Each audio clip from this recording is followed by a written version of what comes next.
आज हम minor Asia के एक और चर्च के विषय में कुछ देर विचार करेंगे और ये मंडली है सरदीस की कलीसिया। जैसा कि हम जानते हैं कि कलीसिया प्रभु यीशु मसीह की दुल्हन है और प्रभु यीशु मसीह नहीं चाहते कि उनकी दुल्हन में कोई भी दाग या झुर्री हो, पर वो उसको बिल्कुल दाग रहित देखना चाहते हैं। और इसी उद्देश्य से एशिया माइनर की इन 7 कलीसियाओं को प्रभु यीशु मसीह पत्र लिखवाते हैं।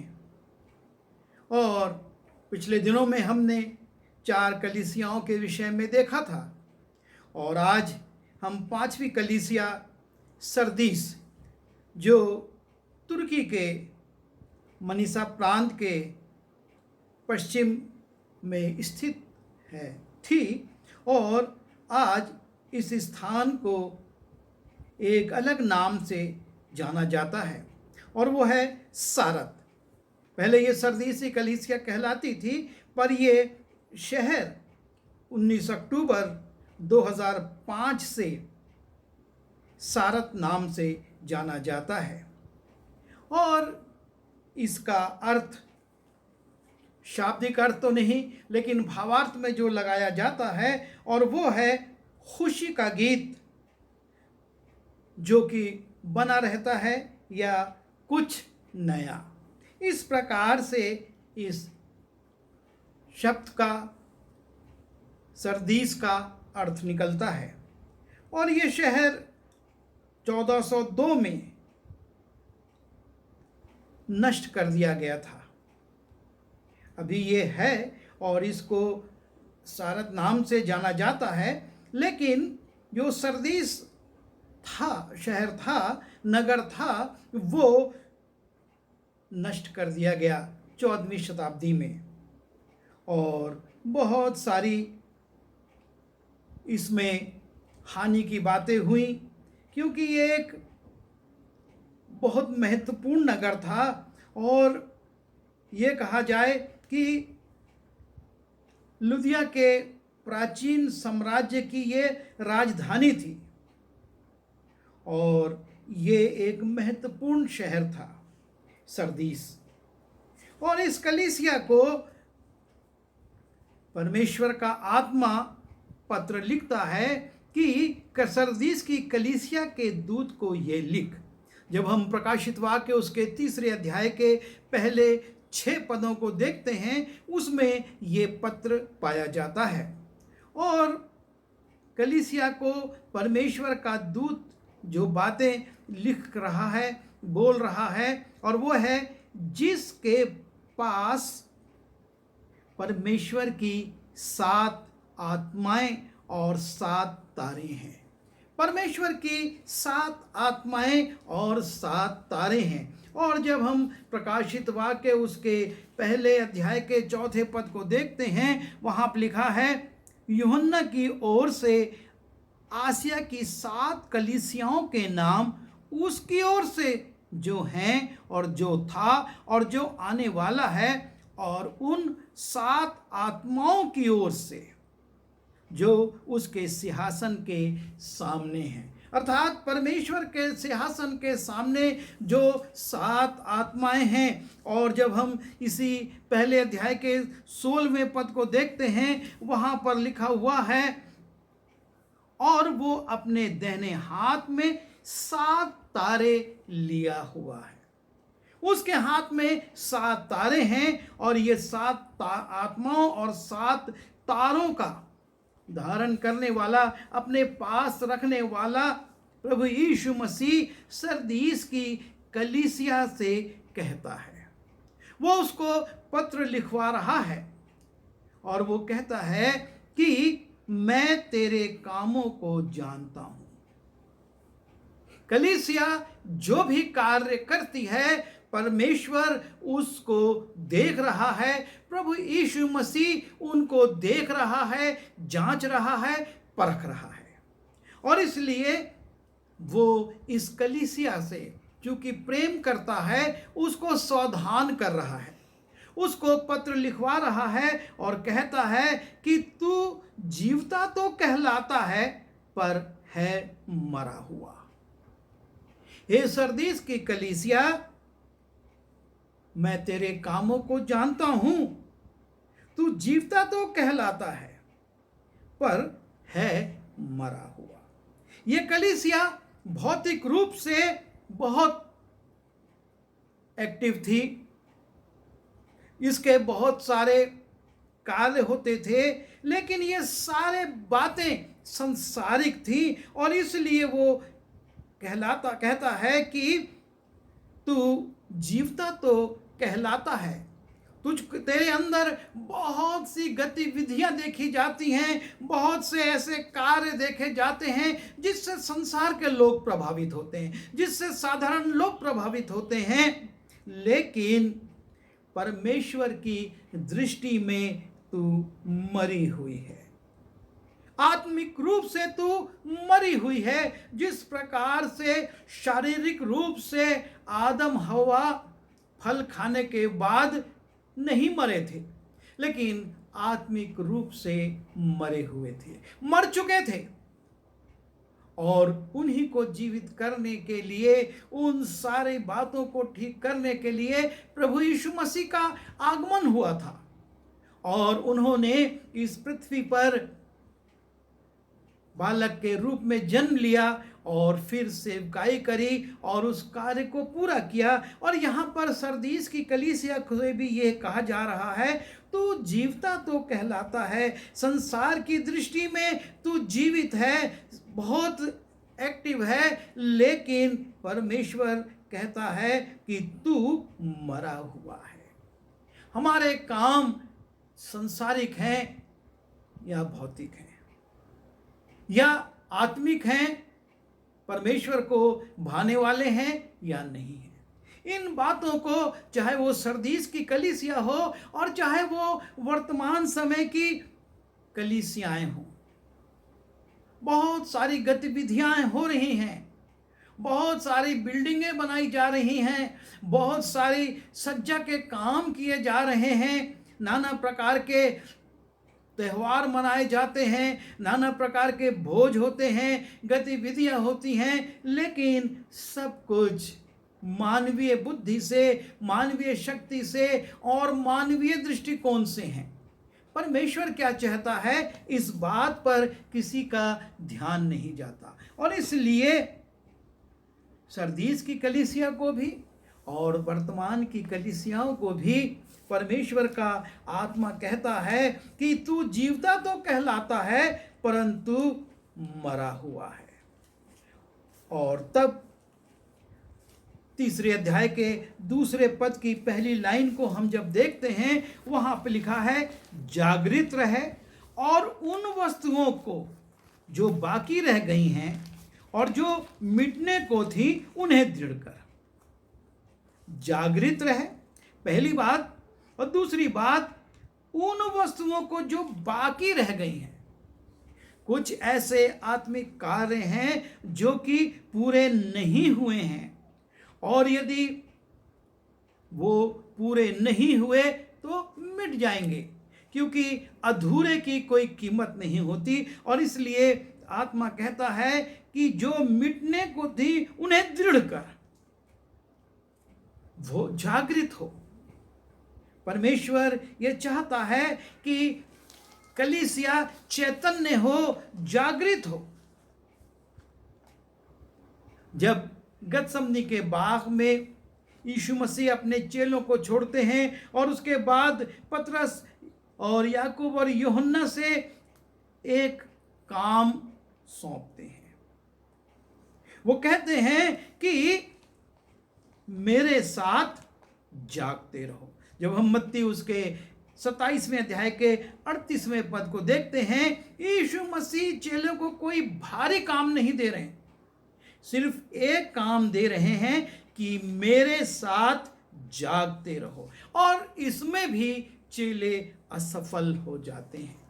और आत्मा कलीसिया से यही कह रहा है कि जो काम बाकी रह गए हैं और मिटने पर हैं उन्हें दृढ़ कर। यदि उनको दृढ़ नहीं किया गया तो वो मिट जाएंगे और उसका प्रतिफल शून्य होगा। और इसलिए फिर मत्ती 27:40 में यीशु इन चेलों से कहते, तुम मेरे साथ एक घड़ी भी ना जाग सके। और फिर वो कहते हैं, क्यों वो चाहते हैं कि जागें? जागते रहो और प्रार्थना करते रहो कि तुम परीक्षा में ना पड़ो। यीशु मसीह की चिंता मत करो कि उसके साथ क्या गुजरेगी, उसके साथ क्या होगा, पर तुम परीक्षा में ना पड़ो, इसलिए तो जागृत रहो कम से कम। और ये कलीसिया के लिए महत्वपूर्ण है कि वो जागृत रहे। और जागृत रहने के साथ साथ लिखा हुआ है कि जो मेरे निकट तेरे काम हैं वो परमेश्वर के निकट पूरे नहीं हैं। बहुत स्पष्टता से कलीसिया से आत्मा कहता है, क्योंकि मैंने तेरे किसी काम को अपने परमेश्वर के निकट पूरा नहीं पाया। कलीसिया का कोई काम परमेश्वर के निकट पूर्ण नहीं है। वो किस काम का लेखा देगी? और यीशु मसीह इस बात के लिए कहते हैं कि जागृत रहे, अपने कामों को देख, वो पूरे हो जाए। जब यीशु मसीह इस पृथ्वी पर थे, उन्होंने 2 बार इस बात को प्रकट किया कि उन्होंने परमेश्वर के सौंपे हुए काम को पूरा किया है। जब हम यूहन्ना उसके 17वें अध्याय के 4 पद को देखते हैं, जो काम तूने मुझे दिया था उसे पूरा करके मैंने तेरी महिमा की है। यीशु मसीह अपनी महायाजकीय प्रार्थना में इस बात को कोट करते हैं कि परमेश्वर ने जो काम दिया था उसको मैंने पूरा करके परमेश्वर की महिमा की है। और जब हम यूहन्ना 19वें अध्याय के 30वें पद में जाते हैं, 6वीं वाणी के रूप में वो कहते हैं पूरा हुआ। और जब वो पूरा हुआ कहते हैं, अपनी आत्मा परमेश्वर के हाथ में सौंप देते हैं। सामने खड़े लोग छाती पीटते हुए लौटते हैं। वो सूबेदार कहता है, सचमुच ये परमेश्वर का पुत्र था, ये धर्मी मनुष्य था, क्योंकि जो काम परमेश्वर ने उसको दिया था उसको उसने पूरा किया और उससे परमेश्वर की महिमा हुई। जब परमेश्वर के सौंपे हुए कामों को हम पूरा करते हैं तो इससे हमारी नहीं, परमेश्वर की महिमा होती है। जब हम मत्ती रचित सुसमाचार उसके 5वें अध्याय के 16वें पद में जाते हैं, वहां पर यीशु मसीह अपने पर्वतीय उपदेश में कहते हैं, तुम्हारे भले कामों को देखकर लोग परमेश्वर की जो स्वर्ग में है उसकी महिमा करें। हमारे भले काम, हम जो भले काम पूरे करेंगे, यदि भला काम अधूरा है तो उसकी कौन तारीफ करेगा? लेकिन जब हम भले कामों को पूरा करेंगे और संसार उसको देखेगा तो उनको देखकर परमेश्वर की महिमा होगी। और इसीलिए सरदीस की कलीसिया से परमेश्वर का आत्मा लिखवाता है, क्योंकि मैंने तेरे किसी काम को अपने परमेश्वर के निकट पूरा नहीं पाया है। परमेश्वर सरदीस की कलीसिया से बड़ा दुखी है। प्रभु यीशु मसीह अपनी इस दुल्हन से बहुत दुखी है कि इसके काम अधूरे पड़े हैं। मैं इसको कैसे ले जाऊंगा, कैसे इसको स्वर्गीय स्थानों में जगह मिलेगी?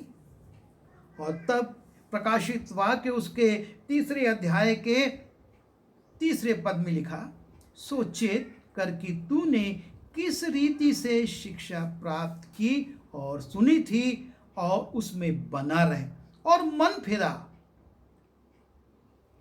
बार बार परमेश्वर का आत्मा चेताता है। जब हम दूसरा तीमुथियुस में जाते हैं और उसके 3 अध्याय के 15वें पद को देखते हैं, लिखा है, और बालकपन से पवित्र शास्त्र तेरा जाना हुआ है, जो तुझे मसीह पर विश्वास करने से उद्धार प्राप्त करने के लिए बुद्धिमान बना सकता है। और यहाँ कलीसिया से कहा जा रहा है, सोचेत कर तूने किस रीति से शिक्षा प्राप्त की और सुनी थी और उसमें बना रहे और मन फिरा।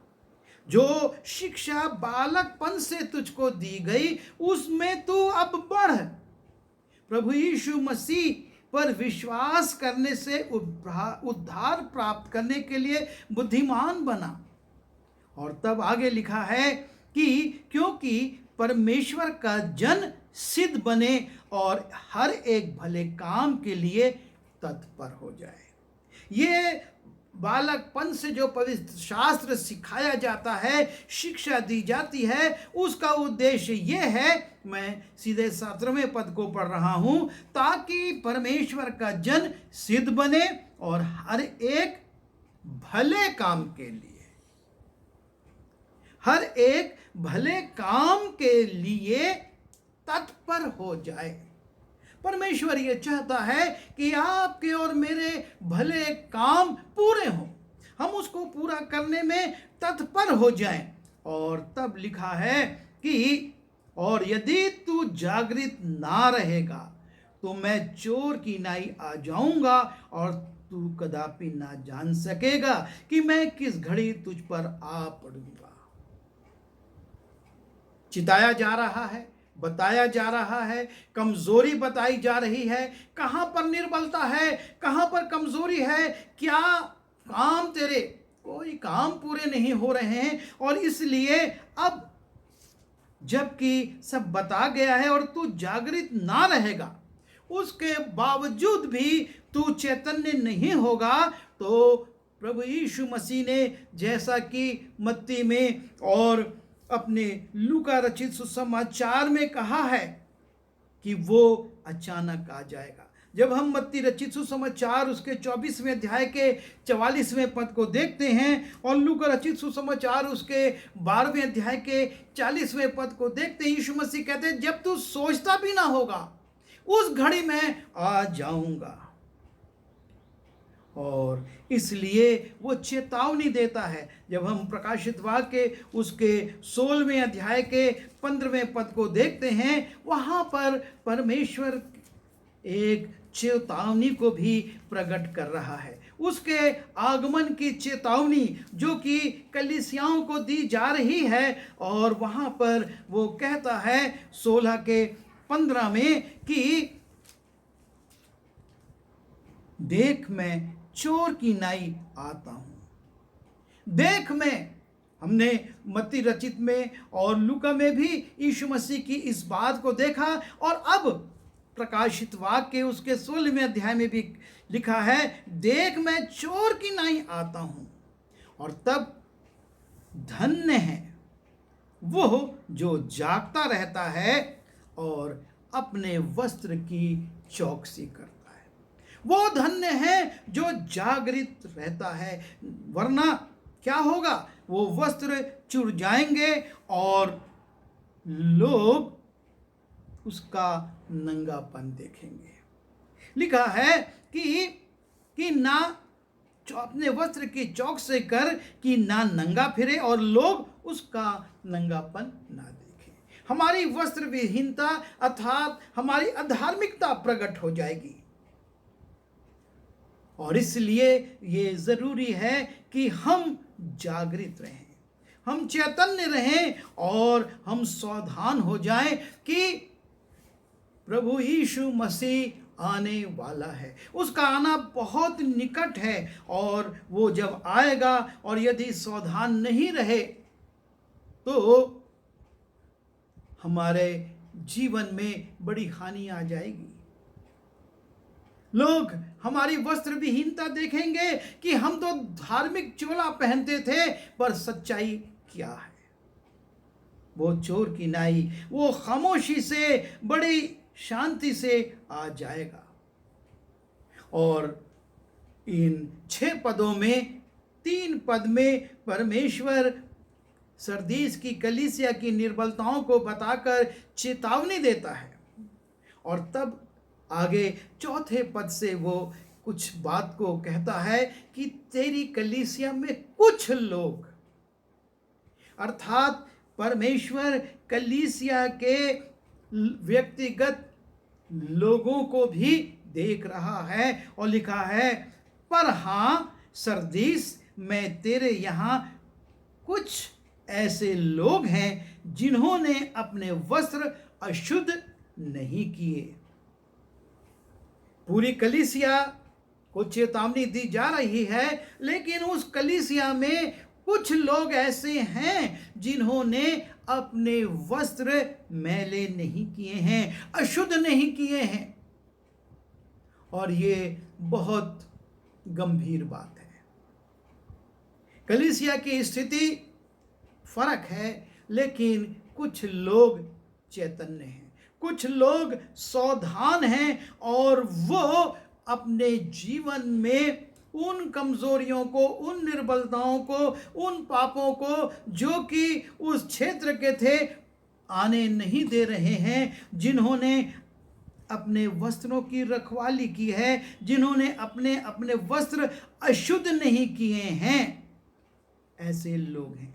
और परमेश्वर उन लोगों को देख रहा है और कहता है, वे श्वेत वस्त्र पहने हुए मेरे साथ घूमेंगे, क्योंकि वो इस योग्य हैं, जिन्होंने अपने संसारिक जीवन में अपने आप को संसारिक बातों में लिप्त नहीं किया है, उसमें नहीं डूबे हैं। अरे सब ऐसा कर रहे हैं, हम भी करेंगे तो क्या बुरा है, चर्च के अगुवे ऐसा कर रहे हैं तो हम करेंगे तो क्या बुरा है।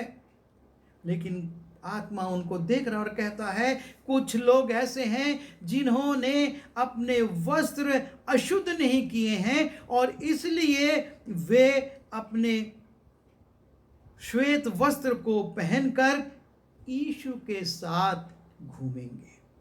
वो इस योग्य हैं कि यीशु के साथ घूमें। हमारी योग्यता प्रभु यीशु मसीह के साथ घूमने की होना चाहिए। संसार के लोग कहाँ घूमते हैं, किस मार्ग पर जाते हैं, कलीसिया के लोग किधर जाते हैं, आपको और मुझको उनसे नहीं, लेकिन परमेश्वर के वचन से अपने आप को शुद्ध करना है, पवित्र करना है, और अपने वस्त्रों की रखवाली करना है, ताकि हम श्वेत वस्त्र पहने यीशु मसीह के साथ घूमें। और तब 5वें पद में लिखा है, जो जय पाए उसे इसी प्रकार श्वेत वस्त्र पहनाया जाएगा। जो जय पाए, अपने संसारिक जीवन में जो जय पाएगा, आत्मिक रूप से संसारिक विजय तो बहुत मिलती रहती हैं, लेकिन आत्मिक जय पाएगा, उसको लिखा है कि इसी प्रकार श्वेत वस्त्र पहनाया जाएगा। आपको और मुझको जय पाना है, ताकि हम श्वेत वस्त्र पहन सकें, और मैं उसका नाम जीवन की पुस्तक में से किसी रीति से ना काटूंगा, पर उसका नाम अपने पिता और उसके स्वर्गदूतों के सामने मान लूंगा। जो प्रतिफल है, और वो ये है कि जीवन की पुस्तक में नाम लिखा रहेगा, क्योंकि जीवन की पुस्तक में नाम लिखा जाता है और काटा भी जाता है। जब हम मूसा को देखते हैं, मूसा परमेश्वर से प्रार्थना करता है, निर्गमन उसके 32वें अध्याय के 32वें पद में, कि यदि तू इनको क्षमा नहीं करता तो मेरे नाम को भी अपनी पुस्तक में से काट दे। और तब परमेश्वर कहता है, जिसने 33वें पद में, जिसने पाप किया उसी का नाम काटा जाएगा। जो लोग मिस्र से तो निकल गए, लेकिन अपने जीवन में चौकसी नहीं कर पाए और मूर्ति पूजा में फंस गए। मैं उन्हीं का नाम काटूंगा। आज मैं तेरे कारण इन लोगों को जीवन दान दे रहा हूं, लेकिन अनंत काल में जब न्याय होगा तो मैं ये देखूंगा और तब मैं इनका न्याय करूंगा। और इसलिए आवश्यक है कि हम अपने नाम को जीवन की पुस्तक में आखिरी दिन तक लिखवाए रहें। इस बात से संतुष्ट न हो जाएं। जब हम भजन संहिता उसके 69वें अध्याय में जाते हैं, वहाँ पर भी एक प्रार्थना है और वहाँ पर भजनकार लिखता है कि उनका नाम जीवन की पुस्तक में से काटा जाए। भजन संहिता उसके 69वें अध्याय के 28वें पद में हम इस बात को पाते हैं, उनका नाम जीवन की पुस्तक में से काटा जाए और धर्मियों के संग ना लिखा जाए। किनका नाम? इसका वर्णन ऊपर है, लिखा है, क्योंकि जिसको तूने मारा वे उसके पीछे पड़े हैं, जिनको तूने घायल किया वे उनकी पीड़ा की चर्चा करते हैं। अर्थात गलत लोगों के साथ इनको दया और इनको दर्द और दुख है। उनके अधर्म पर अधर्म बढ़ा और वे तेरे धर्म को प्राप्त ना करें। उनका नाम जीवन की पुस्तक में से काटा जाए और धर्मियों के संग लिखा ना जाए। और इसलिए बहुत ज़रूरी है कि हम सावधान रहें, अपनी गतिविधियों में हम सावधान रहें कि जीवन की पुस्तक में हमारा नाम लिखा रहे।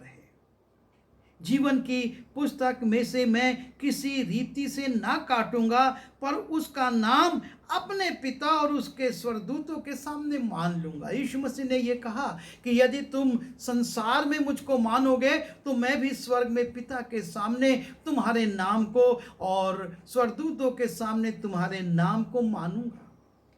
जब हम मत्ती रचित सुसमाचार उसके 10वें अध्याय के 32वें पद को देखते हैं, या लूका उसके 12वें अध्याय के 8वें पद को देखते हैं, यीशु मसीह इस बात को कहते हैं। मत्ती में वो पिता के सामने और लूका में वो पिता और स्वर्गदूतों दोनों के सामने कहते हैं, मैं उनका नाम मान लूंगा। और इसलिए एक बार फिर चेतावनी देता है 6वें पद में, जिसके कान हो वो सुन ले कि आत्मा कलीसियाओं से क्या कहता है। परमेश्वर ने आपको और मुझको सबको कान दिए हैं और सरदीस की कलीसिया के लोगों के पास भी कान थे और आत्मा कहता है कि सुन लो। पहले 3 पदों में मैंने जो बातें कही और अंतिम 3 पदों में जो मैं अवार्ड की बात कर रहा हूं, इनाम की बात कर रहा हूं, यह सब तुम्हारे लिए है। जिसके कान हो वो सुन ले कि आत्मा कलीसिया से क्या कहता है। आज बहुत प्रचार हो रहा है, नाना प्रकार के माध्यम आ गए हैं। पहले तो सिर्फ मुंह से प्रचार होता था, आज छपने के द्वारा, सोशल मीडिया के द्वारा, टीवी के द्वारा, रेडियो के द्वारा, नाना प्रकार से कलीसिया तक परमेश्वर का वचन पहुंचाया जा रहा है। पर क्या कलीसिया उसको सुन रही है? कहीं ऐसा तो नहीं कि कान रहते हुए हम सुन नहीं पाते और आंख रहते हुए हम देख नहीं पाते। अगर ये स्थिति है तो हमको अपने कानों को खोलना होगा ताकि हम जान सकें कि परमेश्वर का आत्मा मुझसे और मेरी कलीसिया से, मेरे लोगों से क्या कह रहा है। हम इस योग्य बने कि श्वेत वस्त्र पहनकर प्रभु यीशु मसीह के साथ घूमें और हमारे नाम न्याय के दिन जीवन की पुस्तक में पाए जाएं, ताकि हम अनंत जीवन में हमेशा हमेशा उसके साथ रह सकें। प्रभु हम सबकी सहायता करें। आइए दुआ करें। प्रभु जी, हम आपके चरणों पर आते हैं। हमने सरदीस की कलीसिया के विषय में पढ़ा, जिससे कि आप अत्यधिक दुखी थे, क्योंकि उसके कोई काम आपके सामने पूरे नहीं थे और उनमें जागृति नहीं थी, वो उसके प्रति जागृत भी नहीं थे। और इसलिए निवेदन करते हैं कि हमारे अंदर जागृति को भेजिए कि हम अपने कामों के प्रति चैतन्य हों, उनको पूरा करें और आपके उस अनंत जीवन में जो कि आपके पुत्र के माध्यम से हमको प्राप्त होता है प्रवेश कर सकें। उन श्वेत वस्त्रों को पहनकर आपके पुत्र के साथ हम घूम सकें और जीवन की पुस्तक में हमारे नाम हमेशा हमेशा पाए जाएं।